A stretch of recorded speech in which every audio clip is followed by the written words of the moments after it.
আজি 25/2/2024 বৰ্ষৰ প্ৰাতঃ মুৰলী অব্যক্ত বাপদাদাৰ ৰিভাইজ 30/9/1998 চন মধুবন।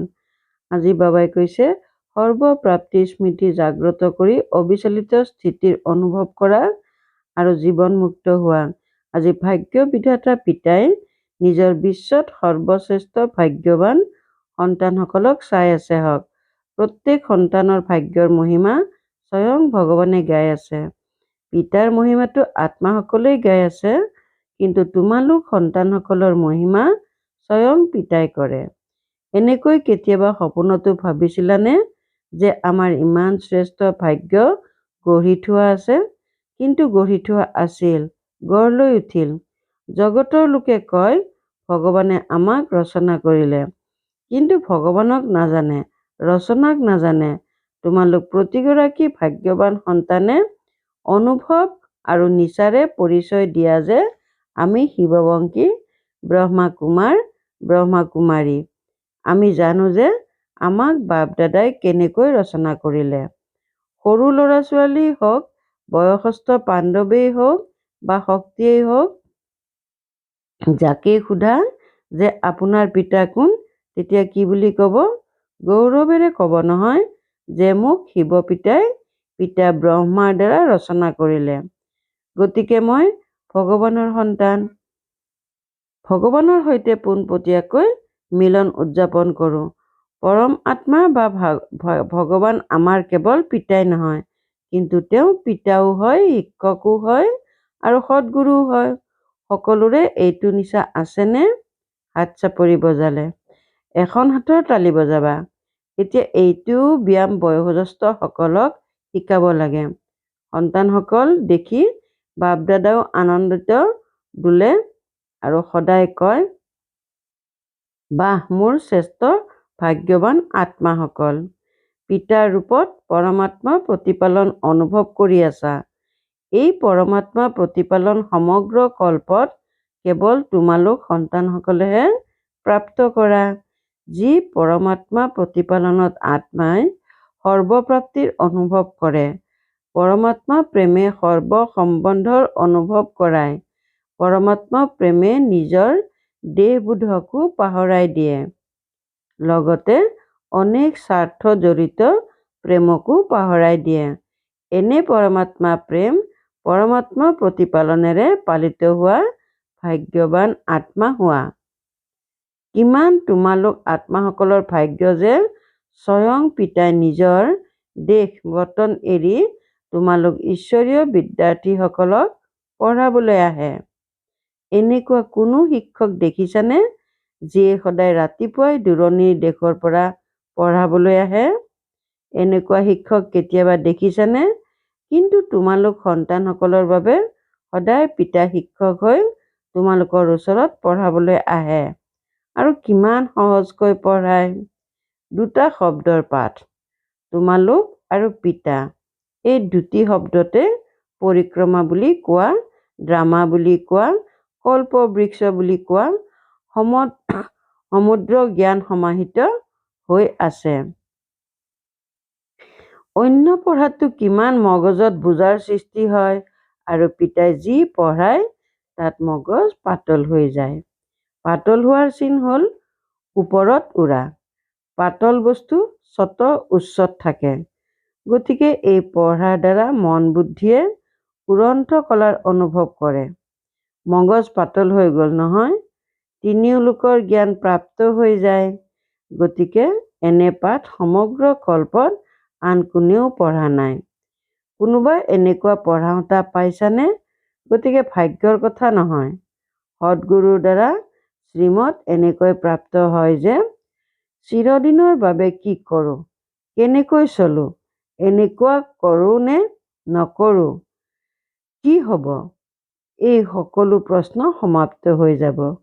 কি কৰোঁ, কেনেকৈ কৰোঁ, এনেকৈ কৰোঁ নে তেনেকৈ কৰোঁ, এই সকলো প্ৰশ্নৰ এটা শব্দত উত্তৰ হ'ল পিতাক অনুসৰণ কৰা।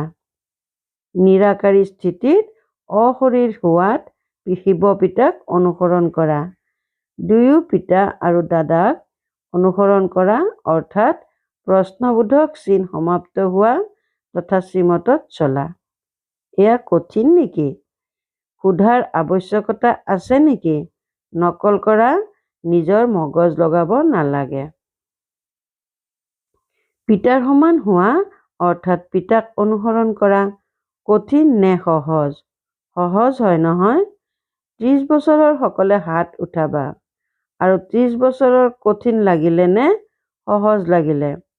এতিয়া চোৱা, 30 বছৰৰ সকলৰো সহজ অনুভৱ হ'ল। তেন্তে তোমালোক যি পাছত আহিছা তেওঁলোকৰ বাবে কঠিন নে সহজ? সহজ হয় নহয়? গৰমৰ বাবে সকলোৰে হাতত ৰং বিৰঙৰ বিচনী আছে, যি লৰাই আছে। ভাল কথা, বিচনীৰ ৰিমঝিমো ভাল লাগিছে। ভাল দৃশ্য। নতুনত্ব থাকিব লাগে নহয়? এইটো দলৰ এয়াও নতুনত্ব। এয়াও টিভিত আহি গ'ল। ভাল কথা। সকলোৱে দৌৰি দৌৰি আহি উপস্থিত হ'লা। বাপ দাদাইও স্নেহৰ অভিনন্দন জনাইছে। চোৱা, আন যিয়েই সদৰ গুৰু থাকে কিমান বৰদান দিয়ে, 1 বা 10 বেছি নিদিয়ে। কিন্তু তোমালোকে সদগুৰুৰ দ্বাৰা সদায় বৰদান প্ৰাপ্ত কৰা। এনেকুৱা গুৰু কেতিয়াবা দেখিছানে? নাই দেখা নহয়? তোমালোকেহে দেখিছা, কল্পই কল্পই দেখিছা। গতিকে সদায় নিজৰ ভাগ্যৰ প্ৰাপ্তিবোৰক সন্মুখত ৰাখা। কেৱল বুদ্ধি থুপ্ত কৰি নাৰাখিবা, জাগ্ৰত কৰা। সুপ্ত কৰাৰ সংস্কাৰ সলনি কৰি জাগ্ৰত কৰা। নিজৰ প্ৰাপ্তিৰ তালিকা সদায় বুদ্ধিত জাগ্ৰত কৰি ৰাখা। যেতিয়া প্ৰাপ্তিৰ তালিকা জাগ্ৰত হ'ব, তেতিয়া কোনো প্ৰকাৰৰ বিঘ্নই আক্ৰমণ নকৰে।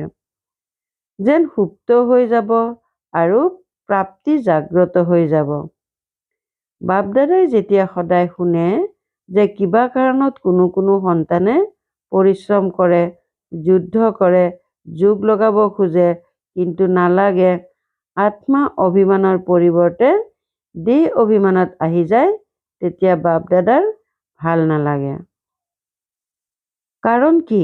নিজৰ ভাগ্যৰ প্ৰাপ্তি জাগ্ৰত হৈ নাথাকে, সুপ্ত হৈ থাকে। আকৌ যেতিয়া কোনোবাই সোঁৱৰাই দিয়ে, তেতিয়া ভাবিবলৈ ধৰে এনেকুৱাইতো হ'ব লাগে। সেয়েহে বহুত সহজ পুৰুষাৰ্থ হ'ল প্ৰাপ্তিবোৰক জাগ্ৰত কৰি ৰাখা। যেতিয়াৰ পৰা ব্ৰাহ্মণ হৈছা, তেতিয়াৰ পৰা নিজৰ ভাগ্যক স্মৃতিত ৰাখা।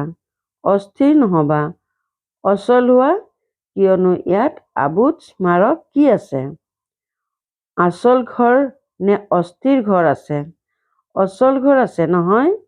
এয়া কাৰ স্মাৰক? তোমালোকৰ স্মাৰক নহয় জানো?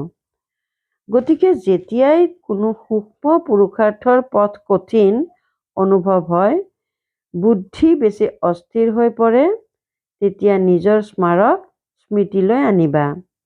বহুবাৰ সন্তানসকলে জ্ঞানৰ কথা কয়ো যে মই আত্মা, এয়া ড্ৰামা, এয়াতো বিঘ্ন, এয়াতো পাৰ্শ্ব দৃশ্য কৈও থাকে আৰু অস্থিৰ হৈও থাকে। অস্থিৰ হৈ কৈ থাকে, যেতিয়া বুদ্ধি এনেকুৱা হৈ যায় যে স্থিৰ হ'ব নোৱাৰে, তেতিয়া মধুবন অচল ঘৰ স্মৃতিলৈ আনিবা। এয়াতো স্থূল বস্তু হয় নহয়, সূক্ষ্মটো নহয়, চকুৰে দেখা বস্তু। মোৰ স্মাৰক অচল ঘৰ, অস্থিৰ ঘৰ নহয়, কিয়নো বাপ দাদাই এইটো বৰ্ষ সকলো সন্তানৰ প্ৰতি মুক্তি বৰ্ষ উদযাপন কৰিব বিচাৰিছে। এনেকুৱা যাতে নহয় যে হাত উঠাবলৈ দিলে কোনোবাই উঠাবা, কোনোবাই নুঠাবা। নহয়, সকলোৱে আনন্দেৰে হাত চাপৰি বজাবলৈ ধৰিলে। বাৰু, আজি বজালা ঠিক আছে, কিন্তু এনেকৈ বাপ দাদাই যাতে এইটো বছৰৰ সমাপ্তিত ইমান জোৰেৰে চাপৰি বজোৱা দেখা পায়। এতিয়াতো বজালা, ভাল কথা, কিন্তু তেতিয়াও বজাবানে? চোৱা, হাত চাপৰি বজাই আনন্দিত কৰি দিলা, কিন্তু বাপ দাদাই নতুন বছৰত 18 জানুৱাৰীত যিটো পিতা ব্ৰহ্মাৰ শৰীৰৰ পৰা মুক্ত হোৱাৰ বিশেষ দিন, সেই 18 জানুৱাৰীত বাপ দাদাই আকৌ হাত উঠুৱাব যে মুক্তিবৰ্ষ উদযাপন কৰিলানে কেৱল ভাবিলা? উদযাপন কৰিব লাগিব, উদযাপন কৰিব লাগিব, ভাবিয়েই থকা নাইতো, ভাবি থাকোঁতে যোৱা নাইতো, স্বৰূপত আনিলানে ভাবি ভাবি অন্তিমত ভাবিয়েই থাকিবা। এই ফলাফল বাপ-দাদাই চাব বিচাৰিছে, দেখুৱাবানে? বাৰু, স্মৃতিত থাকিব নহয়। প্ৰাপ্তিবোৰক সন্মুখত ৰাখা। পিতাৰ স্মৃতিৰ লগতে পিতাই যি দিছে সেয়াও জাগ্ৰত কৰা। কি কৰি গঢ়ি তুলিলে আৰু কি প্ৰাপ্তি কৰিলা? বাপ-দাদাই এইটো বছৰৰ পাছত প্ৰত্যেক সন্তানক জীৱনমুক্ত অৱস্থাত চাব বিচাৰে। ভৱিষ্যতে জীৱনমুক্ত হবানে? কিন্তু জীৱনমুক্তৰ সংস্কাৰ এতিয়াৰ পৰাই জাগ্ৰত কৰিব লাগে। আৰু নিৰন্তৰ কৰ্মযোগী, নিৰন্তৰ সহযোগী, নিৰন্তৰ মুক্ত আত্মাৰ সংস্কাৰ এতিয়াৰ পৰাই অনুভৱত আনা। কিয়? বাপ-দাদাই আগতেও ইংগিত দিছে যে সময়ত পৰিৱৰ্তন তোমালোক বিশ্ব পৰিৱৰ্তক আত্মাসকলৰ বাবে অপেক্ষা কৰি আছে। তোমালোক প্ৰকৃতিৰ প্ৰতি আত্মাসকলক বিজয়মালাত আহ্বান কৰি আছে। সময় বিজয়ৰ ঘণ্টা বজাবৰ বাবে তোমালোক ভৱিষ্যতৰ ৰাজ্য অধিকাৰী আত্মাসকলক চাই আছে যে কেতিয়া ঘণ্টা বজাম। ভক্তসকলে সেই দিনটো সদায় স্মৰণ কৰি আছে যে কেতিয়া আমাৰ পূজ্য দেৱ আত্মাসকল আমাৰ ওপৰত প্ৰসন্ন হ'ব, আমাক মুক্তিৰ বৰদান দিব। দুখী আত্মাসকলে আহ্বান কৰি আছে যে কেতিয়া দুৰ্ঘৰ্তা সুখকৰ্তা আত্মাসকল প্ৰত্যক্ষ হ'ব। সেয়েহে এই সকলোৱে তোমালোকৰ বাবে অপেক্ষা বা আহ্বান কৰি আছে। সেয়েহে দয়ালু বিশ্ব কল্যাণকাৰী আত্মাসকল এতিয়া এওঁলোকৰ অপেক্ষা সমাপ্ত কৰা। তোমালোকৰ বাবে সকলো ৰৈ আছে। তোমালোক সকলো মুক্ত হৈ যোৱা, তেন্তে সকলো আত্মা প্ৰকৃতি ভক্ত মুক্ত হৈ যাব। গতিকে মুক্ত হোৱা, মুক্তি বা দান দিওঁতা মাষ্টাৰ দাতা হোৱা।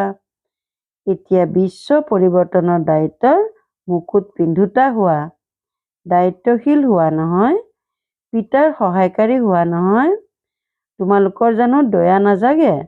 অন্তৰত দুখৰ বিলাপ অনুভৱ নহয়? হে বিশ্ব পৰিৱৰ্তক আত্মাসকল, এতিয়া নিজৰ দায়িত্বত ৰাজ অভিষেক উদযাপন কৰা। বাপ-দাদাই আগতেও কৈছে 100খন হিমালয়ৰ সমান ডাঙৰ বিঘ্ন আহি যাওক তেতিয়াও আঁতৰি নাযাবা, পৰাজয় বৰণ নকৰিবা, ৰাজ অভিষেক বৰ্ষ নিশ্চয় উদযাপন কৰিবা। বাপ-দাদাই সদায় খতিয়ান চাব। এনেকুৱা নহয় যে এতিয়াৰ পৰা যেতিয়া যাবা তেতিয়া ৰেলতেই কৈ দিবা যে নাজানো কি হৈ গ'ল। ঘৰত যেতিয়া গৈ পালা তেতিয়া বগলী আৰু শংখৰ যুদ্ধ আৰম্ভ হৈ যাব। এনেকৈ নকবা এয়া হৈ গ'ল, এয়া হৈ গ'ল, এয়া নুশুনো, তোমালোকৰ পত্ৰ অলাগতিয়াল, কাগজৰ বাকচত পেলাই দিম নুশুনো। দৃঢ় সংকল্পত কৰা হ'বই লাগিব। য'ত দৃঢ়তা আছে তত সফলতা নাথাকিব অসম্ভৱ। গতিকে সকলো দৃঢ় সংকল্পধাৰী হোৱা নহয়। শিক্ষকসকল হাত উঠোৱা। শিক্ষক বহুত আছে। সকলোৱে সেৱা কেন্দ্ৰ খালী কৰি আহিলা নেকি? চোৱা, এটা সুখবৰ শুনাও। বাপ-দাদাই এতিয়া দেখিলে শুনিলে যে সকলো মধুবন নিবাসীয়ে নিজৰ পৰিৱৰ্তনৰ লক্ষ্য বহুত ভাল ৰাখিছে। লক্ষণতো চাম, কিন্তু লক্ষ্য বহুত ভাল ৰাখিছে। নিজৰ ভিতৰত যি পাৰ্থক্য আহিল সেয়াও লিখিছে, কিন্তু বাপ-দাদা আনন্দিত হৈছে যে পাৰ্থক্য অহা আৰম্ভ হৈছে, আগলৈ হৈ থাকিব। কিন্তু সকলোৱে নিজৰ দৃঢ় সংকল্পৰ উৎসাহ উদ্দীপনা ভাল দেখুৱাইছে। এতিয়া কাগজত আছে, কিন্তু কাগজতো হৈছে প্ৰথম খোজ। বাপ-দাদা কিয় হৰ্ষিত হ'ল? সমগ্ৰ বিশ্বৰ বাবে অৰ্জুন মধুবন নিবাসী হয়। দ্বিতীয় নম্বৰ দেশ-বিদেশৰ নিমিত্ত সেৱাধাৰী শিক্ষকসকল আৰু সৰ্বযোগী সংগী সমগ্ৰ পৰিয়ালৰ ব্ৰাহ্মণ আত্মাসকল। গতিকে মধুবনৰ নক্সা বাপদাদাই চাব যাতে একেবাৰে পৰিৱৰ্তিত হোৱা দেখিবলৈ পায়। মধুবন নিবাসীটো কম আহিছে বোধহয়। কিছুমানতো লিখাই নাই। আগত বহাসকলে বহুত কমকৈ লিখিছে, বহুত ব্যস্ত হৈ আছে। কিন্তু যেতিয়া কাম পোৱা যায় তেতিয়া লিখিলেও নম্বৰ জমা হয়। যদি নিলিখা তেন্তে সেই অতিৰিক্ত নম্বৰ কম হৈ গ'ল, লোকচান কৰি দিলে। যি আদেশ প্ৰাপ্ত হয় পোনপটীয়াকৈ পিতাৰ দ্বাৰা প্ৰাপ্ত হয়, নিমিত্ত আত্মাৰ দাদীসকলৰ দ্বাৰা প্ৰাপ্ত হয়। তাৰ প্ৰতি সন্মান জনোৱাটো অতি আৱশ্যক। এই ক্ষেত্ৰত অজুহাত নেদেখুৱাবা, অমনোযোগী নহবা। ভৱিষ্যতৰ বাবে বাপদাদাই কৈ দিছে যে নম্বৰ জমা হোৱা নাই, সেয়েহে ইয়াৰ প্ৰতি গুৰুত্ব দিয়া, অৰ্থাৎ মহান হোৱা, লঘু কৰি নিদিবা। সন্তানসকল বৰ চতুৰ। ক'ব, বাপদাদাইতো জানে নহয়? জানে, কিন্তু কৈছে কিয়? জানিয়েই কৈছে নহয়? তেন্তে এনেকৈ হাত সাৰিব নালাগে। বহুত এনেকুৱা সৰু সৰু কাৰ্য আহে যিবোৰত হয় বুলি ক'লে অতিৰিক্ত নম্বৰ জমা হয়। বহুতো এনেকুৱা বিদ্যাৰ্থী আছে যিসকল অতীতৰ কোনো সংস্কাৰৰ বংশত বহুত ভাল উৎসাহ উদ্দীপনাৰে আগবাঢ়ে, কিন্তু কিবা নহয় কিবা সোণৰ জৰি, বহুত সূক্ষ্ম জৰিয়েই তেওঁলোকক আগবাঢ়িব নিদিয়ে। তেওঁলোকে বুজিও পায় যে এই সূক্ষ্ম জৰি আছে কিন্তু বুলিয়ে ক'ব।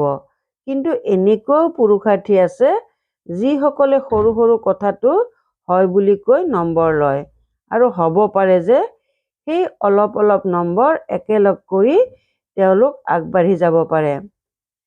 এনেকুৱাও বাপদাদাৰ ওচৰত উদাহৰণৰ ৰূপত আছে। সেয়েহে সহজ উপায় হ'ল সৰু সৰু কথাত হয় বুলি কৈ নম্বৰ জমা কৰি যোৱা। কমাই নিদিবা, জমা কৰা। বাকী বাপদাদাই দেখিলে যে সংখ্যকে নিজৰ ভাল উৎসাহ উদ্দীপনা দেখুৱালে, সেয়েহে দৃঢ় সংকল্পৰ বাবে বিশেষ সেই মধুবন নিবাসী সন্তানসকলক বাপদাদাই হয় বুলি কোৱাৰ বাবে অভিনন্দন জনাইছে। স্নেহপূৰ্ণ স্মৰণো কৰিছে। কিয়? মধুবন হ'ল বাপদাদাৰ স্বৰূপক প্ৰত্যক্ষ কৰাৰ কাছৰ মহল। গতিকে এটা কথাততো আনন্দিত হৈছে। এতিয়া কাগজত আহিছে, কৰ্মত আনিব লাগিব। ঠিক আছে নহয়? বাৰু, অভিনন্দন। এতিয়া যদি তোমালোক সকলোকে হঠাতে কোৱা হয় যে এতিয়াই অশৰীৰী হৈ যোৱা, তেন্তে হ'ব পাৰিবানে? অস্থিৰতা আহিব নেকি? কিয়? অন্তিম সময়ত এইটো অভ্যাসেই সন্মান সহকাৰে উত্তীৰ্ণ কৰাব। গতিকে এতিয়া বাপদাদাইও কয়, 1 ছেকেণ্ডত সকলো কথা একাষৰীয়া কৰি অশৰীৰী হোৱা আৰু ড্ৰিল কৰা। বাৰু, চাৰিওফালৰ অতি ভাগ্যৱান পৰমাত্মা প্ৰতিপালনৰ অধিকাৰী আত্মাসকলক, পৰমাত্মা শিক্ষাৰ অধিকাৰী, পৰমাত্মা সদ্গুৰুৰ বৰদানৰ অধিকাৰী, সদায় দৃঢ়তাৰ দ্বাৰা সফলতাৰ অধিকাৰী, সদায় অখণ্ড যোগী, অবিচলিত যোগী, সদায় বিশ্ব পৰিৱৰ্তনৰ দায়িত্বত মুকুটধাৰী, সদায় সকলো প্ৰাপ্তিক জাগ্ৰত ৰূপত অনুভৱ কৰোঁতা, এনেকুৱা বিশেষ আত্মাসকলক বাপদাদাৰ স্নেহপূৰ্ণ স্মৰণ আৰু নমস্কাৰ। এতিয়া মুক্ত বৰ্ষত 1 নম্বৰৰ মধুবন নিবাসী। ঠিক আছে নহয়? হ'বনে নহ'ব? হ'বনে কঠিন হ'ব? তেন্তে বাপদাদাই মধুবন নিবাসীকো সোণালী বেজ দিব। মধুবন নিবাসীক বেজ দিব লাগে। আৰু সকলোকে দিছে। মধুবন নিবাসীক মুক্তি বৰ্ষৰ পুৰস্কাৰ দিব। ভাল বেজ দিম তোমালোকক। বাৰু, বৰদান। ব্ৰাহ্মণ জীৱনত এক পিতাক নিজৰ সংসাৰ কৰি লওঁতা, স্বতঃ আৰু সহযোগী হোৱা। ব্ৰাহ্মণ জীৱনত সকলো সন্তানৰ প্ৰতিজ্ঞা হ'ল একমাত্ৰ পিতা, দ্বিতীয় কোনো নাই। যেতিয়া সংসাৰেই পিতা, আন কোনো নায়েই, তেন্তে স্বতঃ আৰু সহযোগী স্থিতি সদায় থাকিব। যদি আন কোনোবা আছে তেন্তে পৰিশ্ৰম কৰিব লাগিব। এইফালে যাতে বুদ্ধি নাযায় সেইফালে যাওক, কিন্তু একমাত্ৰ পিতাই সকলো, তেন্তে বুদ্ধি আনফালে যাব নোৱাৰে। এনেকুৱা সহযোগী সহজে স্বৰাজ্য অধিকাৰী হৈ যায়। তেওঁলোকৰ চেহেৰাত আত্মিকতাৰ জেউতি এক ৰস এক নিচিনাই হৈ থাকে। শ্লোগান: পিতাৰ সমান অব্যক্ত বা বিদেহী হোৱা, এয়াই অব্যক্ত প্ৰতিপালনৰ প্ৰত্যক্ষ প্ৰমাণ। পিতাৰ সমান অব্যক্ত বা বিদেহী হোৱা, এয়াই অব্যক্ত প্ৰতিপালনৰ প্ৰত্যক্ষ প্ৰমাণ। ওম শান্তি।